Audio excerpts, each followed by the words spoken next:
Siyempre magpatuloy po tayo mga ka-idol dito po sa tungkol sa mga sisiw po na binibinta po namin sa pang-araw-araw. Ito, ayan, ayan sila po mga ka-idol. Ayan, dyan sila. Isisahin na siya pakakainin dyan sa loob po ng tray. Lagyan po ng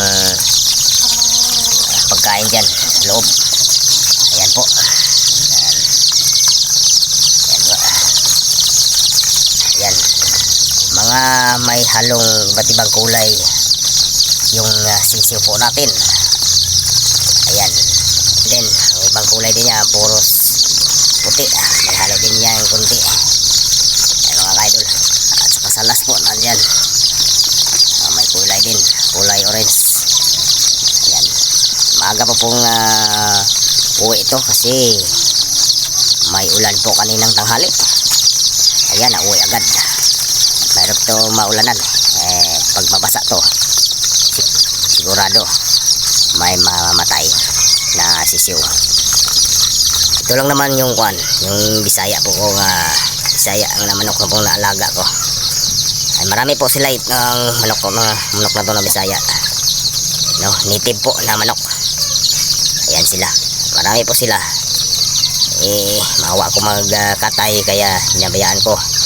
Kung sobrang hirap wala na po kaming magawa. Wala kaming nakunan po ng ibili ng bigas. Ito po ay nakakatulong po sa atin. Ayan po. Ayan mga native po na manok. Ito lang yan namang alaga ko po dito na naiwan. Yung una ko pong kuha yung manok na to. Ayan. Ayan po sila. Laki na. Mga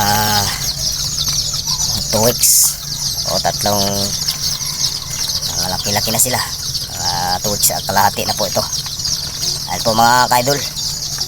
Siyempre nalagaan ko to kasi testing ko to pang sariling alaga ko.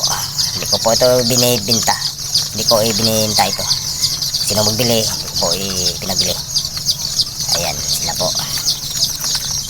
Ayan, napakaliksi. Ayan yung isa, yung bago lang yan. Sisiw pa talaga yan, ang maliit.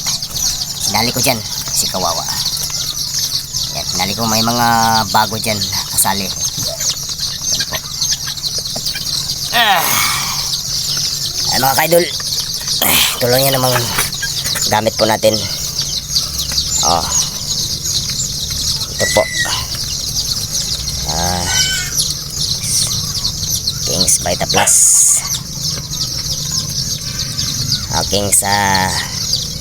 King's Vita Plus ata, multivitamins po ata to. Ayan po mga ka-idol. Ayan. Siyempre mga ka-idol, ito na namang gamit po natin pakain na ganitong maliit pa, yung Bio 1. Ayan po, Bio 1 po ito mga ka-idol.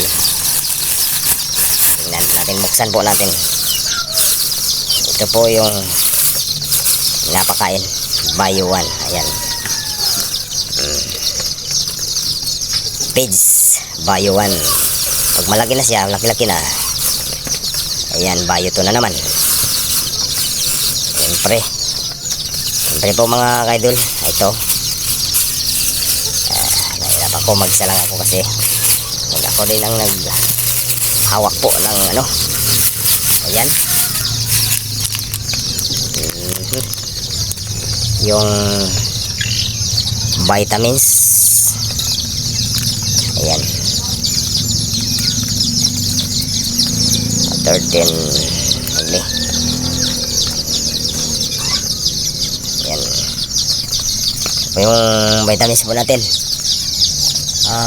Classic D vitamins. Ayan.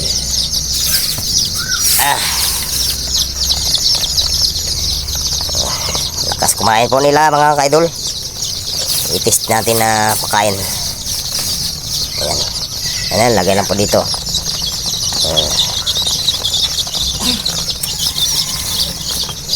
Ayan.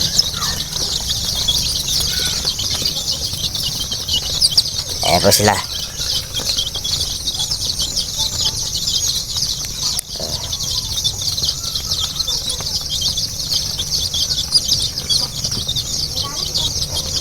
Lakas po kumain. Ayan lang po. Ano lang pagpakain. At saka siyempre lagyan natin dyan ng mainom. Lagyan po natin ng para hindi sinisipon. Depende na po sa atin. Sa akin na Betrasenol po yung nilalagay po natin. Ayan.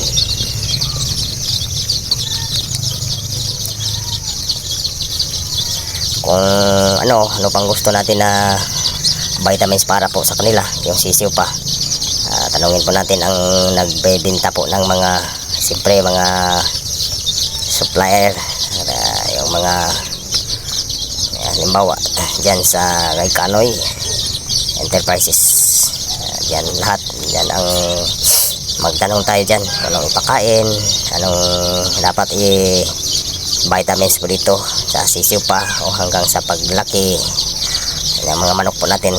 Depende po sa atin kung sino ang marunong po ng mag-alaga. Siyempre may kapalit yan.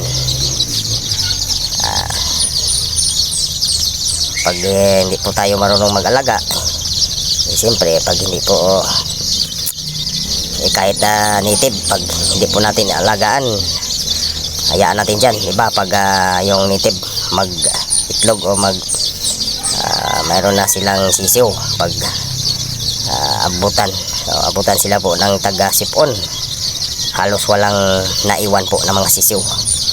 Dalawa, isa, o may sisiw sila na 16 pieces o 10 pieces, 12 pieces. Pag hindi po tayo marunong, kahit mga native yan, hayaan lang natin yan saan po naglalakad, kumakain o ano-anong kinakain. At madapuan po ng sipon yan, talagang namamatay o matibay lang po ang maiwan.